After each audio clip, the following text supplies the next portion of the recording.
हामी अर्घाँसी जिल्लामा रहेको सन्दी खर्क नगरपालिका 11 मा अवस्थित रक गार्डनमा छौँ।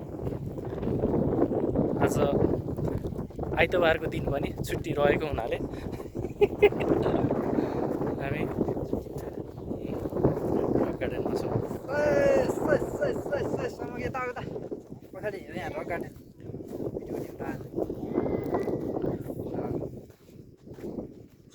यहाँबाट हामीले ढुङ्गाहरूको एकदम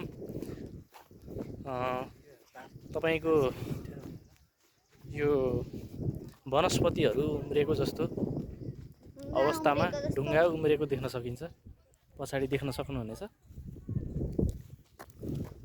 पछिल्लो समय यो टिकटक बनाउनेहरूको लागि यो ठाउँ अलिकति लोकप्रिय बन्दै गइरहेको छ।